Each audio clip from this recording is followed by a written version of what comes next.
తలిస్మాన్. ఒకప్పుడు ఒక యువరాజు యువరాణి అప్పుడే వివాహం చేసుకున్నారు. ఒకరినొకరు పిచ్చిగా ప్రేమించుకునేవారు.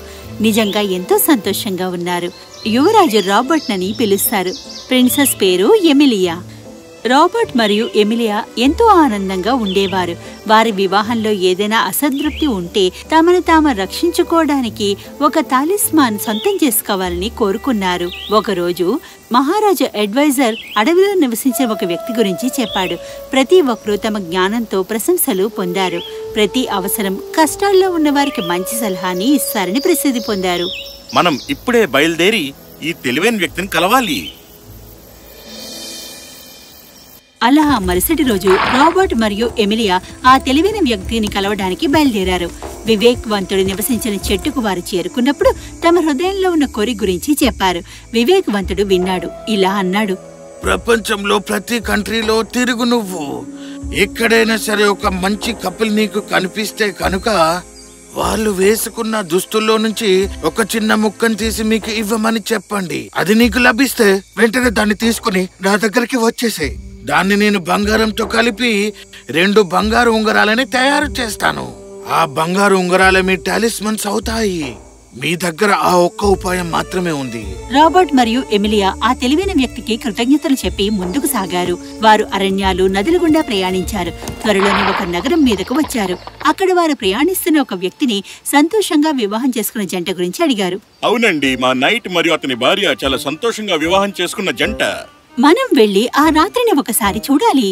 ఆ నైట్ క్లాసుల వద్దకు వెళ్లారు. నైట్ వారిని స్వాగతించాడు.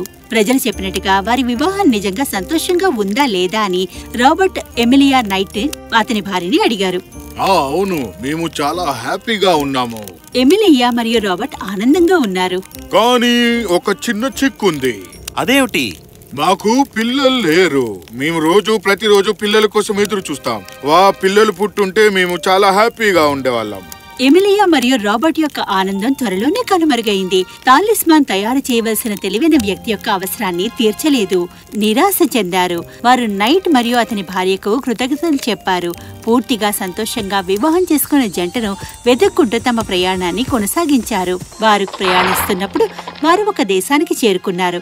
అక్కడ అతను తన భార్యతో సంపూర్ణ ఐక్యత, ఆనందంతో జీవించిన నిజాయితీ గల పౌరుని గురించి విన్నాడు. కాబట్టి అతని వద్దకు వారు వెళ్లారు. అవును, బాగా చెప్పావు. నేను మా ఆవిడ చాలా మంచిగానే ఉంటాము. కానీ మా అబ్బాయి చాలా ఆరోగ్యంగా ఉంటే మాత్రం మేము ఇంకా హ్యాపీగా ఉండేవాళ్ళము. మేము ఈ ప్రపంచంలో మంచి మంచి డాక్టర్స్ ని కూడా కలిసాము. కానీ ఎవరు తనని ఏం చేయలేకపోయారు. మరోసారి నిరాశకు గురైన రాబర్ట్ మరియు ఎమిలియా ఒకరినొకరు చూసుకున్నారు. మీ కొడుకు గురించి విన్నందుకు మేము చాలా చింతిస్తున్నాం మరియు అతని త్వరగా బాగుపడతాడని మేము ఆశిస్తున్నాం. మా శోధన కొనసాగించాలి. వారు నిజాయితీ గల వ్యక్తికి అతని భార్యకు కృతజ్ఞతలు తెలుపుతూ తమ ప్రయాణాన్ని కొనసాగించారు. వారు దేశమంతటా సంతోషంగా వివాహం చేసుకున్న జంటల గురించి విచారించారు. కానీ ఎవరూ తమను తాము ప్రదర్శించలేదు. చింతించకు నా ప్రియతమా, నేను త్వరలోనే టెలిస్మాన్ ని కనుగొంటాను. నా ప్రియా, లేకపోతే సుదీర్ఘమైన ప్రయాణాలు మనం తీసుకుంటున్న అన్ని ఇబ్బందులు ఫలించవని నేను ఆశిస్తున్నాను. ఆందోళన చెందుతున్న భార్యను ఓదార్చడానికి రాబర్ట్ వణుకుతూ నవ్వి, కానీ లోతుగా అతను కూడా భయపడ్డాడు. ఒకరోజు వారు పొలాలు, పచ్చిక భూముల వెంట వెడుతూ ఉండగా ఒక గొర్రెల కాపరి రోడ్డు దగ్గర సంతోషంగా అతని వేణువుని ఊదుతున్నట్టుగా గమనించారు. అప్పుడే ఒక మహిళ తన చేతిలో ఒక పిల్లవాడిని తీసుకెళ్లి ఆ చిన్న పిల్లవాడి చేతిలో పట్టుకుని అతని వైపు నడిచింది. గొర్రెల కాపరి ఆమెను చూడగానే ఆమెను పలకరించి చిన్న పిల్లవాడిని తీసుకున్నాడు. వాడిని ముద్దు పెట్టుకున్నాడు. గొర్రెల కాపరి కుక్క బాలుని వద్దకు పరిగెత్తింది, మోరాయించింది, ఆనందంతో దూకింది.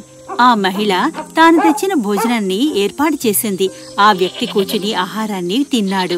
ఇవన్నీ చూస్తూ దగ్గరగా నడిచిన రాబర్ట్, ఎమిలియా వారితో కలిసి మాట్లాడారు. మీరు నిజంగా సంతోషంగా వివాహం చేసుకున్న జంట అయి ఉండాలి. అవును, మేము సంతోషంగా ఉన్నాం. మీరు ఎంత సంతోషంగా ఉన్నారు. ఏ రాజులు, మహారాజులు కూడా మా అంత సంతోషంగా ఉండలేరు. మేము కేవలం సంతోషంగానే కాదు, మా మధ్య సమంజసంగా అన్నీ ఉంటాయి. రాబర్ట్ మరియు ఎమిలియా ఒకరినొకరు చూసుకుని నవ్వారు. ఎందుకంటే వారి చివరికి తాలిస్మాన్ తలుపు దొరికిందని భావించారు. మిమ్మల్ని మరియు మీ కుటుంబాన్ని కలవటం చాలా ఆనందంగా ఉంది సార్. మాకు కూడా అలాగే అనిపిస్తుంది. మీరు కూడా మాతో పాటు కూర్చుని తింటారా? అంటే ఎక్కువగా లేదు, కానీ ఉన్న దాంట్లో సర్దుకుందాం. ఎమిలియా రాబర్ట్ వైపు చూస్తూ తడుముకుంది. మీరు సంతోషంగా ఉండడమే కాదు, మీరు దయతో కూడా ఉన్నారు. అవును, మేం కూడా కొంచెం భోంచేయాలనుకుంటున్నాం. రాబర్ట్ మరియు ఎమిలియా వారితో కూర్చుని తిన్నారు. వారు కొంతసేపు కబుర్లు చెప్పుకున్నారు. ఆహారం తిన్న వెంటనే రాబర్ట్ నార మొక్క గురించి రైతును త్వరగా అడగాలని అనుకున్నాడు. ఆహారం రుచికరంగా ఉంది. ఎమిలియా మరియు నేను మీకు తగినంత కృతజ్ఞతలు చెప్పలేను, కానీ నేను మిమ్మల్ని మరొక సాయం కోరుతాను. మీరు మాకు సాయం చేయగలిగితే మీరు అసలు చింతించరని నేను మీకు భరోసా ఇస్తున్నాను. తప్పకుండా. ఏమిటి అది? మీ శరీరానికి దగ్గరగా మీరు ధరించే నారా వస్త్రంలో ఒక చిన్న భాగాన్ని మాకు ఇవ్వండి, మరియు మేము మీకు అందంగా బహుమతినిస్తాము. లెనిన్ గార్మెంట్లా? అవును, నిజంగా సంతోషంగా వివాహం చేసుకునే జంటను కనుగోడానికి మేము ఎన్నో రోజులుగా ప్రయాణించాం. మీ ఇద్దరిలో మేం దాన్ని కనుగొన్నాం. మీ వస్త్రం నుండి మీరు నార మొక్కను మాకు ఇస్తే దాన్ని మేము అడవిలో వైస్ మ్యాన్ వద్దకు తీసుకువెడతాం. దాని నుండి అతను తాలిస్మాన్ ను నకిలీగా చేస్తాడు. ఇది రాబర్ట్ మరియు నేను ఎప్పటికీ కలిసి ఉండేలా, జీవించేలా చేస్తుంది. గొర్రెల కాపరి మరియు అతని భార్య ఒకరినొకరు వింతగా చూసుకున్నారు. ఇది రాబర్ట్ మరియు ఎమిలియాకు ఆశ్చర్యం కలిగించింది. ఇదేమిటి? మేము మీకు ఒక చిన్న ముక్క మాత్రం ఇవ్వడానికి చాలా సంతోషంగా ఉన్నాము, కానీ మొత్తం షర్టే ఇవ్వాలనుకున్నాం. కానీ అది మీకు ఇచ్చేస్తే మా దగ్గర వేసుకోవడానికి ఏముండవు. ఒకటి చెప్పనా, మా దగ్గర ఎక్కువగా లేవు, కానీ మేము ఉన్న దాంట్లోనే సంతోషంగా ఉంటాము. రాబర్ట్ ఎమిలియాల హృదయం కరిగిపోయింది. అయినప్పటికీ వారు బయలుదేరే ముందు గొర్రెల కాపరికి కొన్ని బంగారు నాణాల్ని బహుమతిగా ఇచ్చారు. మీరు చాలా మంచి మనిషి. మిమ్మల్ని మరియు మీ కుటుంబాన్ని జాగ్రత్తగా చూసుకోండి.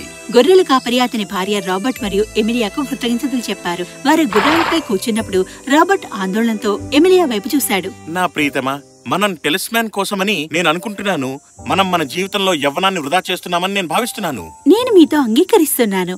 రాజా, మన రాజ్యానికి తిరిగి వెళ్దాం. నేను ఏ తాలిస్మాన్ కోసం కోరుకోను. కాబట్టి రాబర్ట్ ఎమిలియా ఇంటికి రావాలని నిర్ణయించుకున్నారు.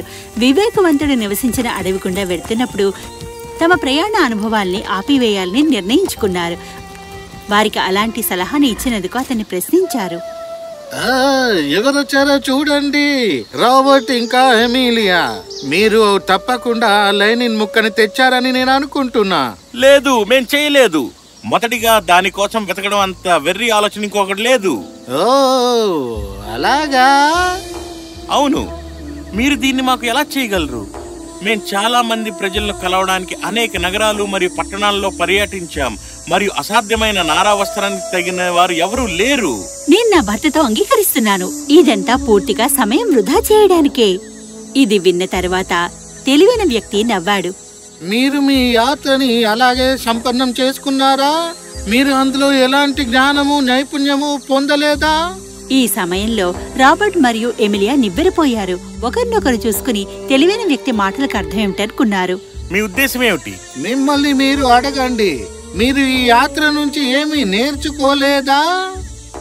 సరే, అవును, సంతృప్తి ఈ భూమిపై అరుదైన బహుమతి అని నేను ఈ జ్ఞానాన్ని పొందాను. నేను సంతృప్తికరంగా ఉండడం నేర్చుకున్నాను. సంతృప్తి పొందుతున్నాను. ఇంతకు మించి నాకేమీ అక్కర్లేదు.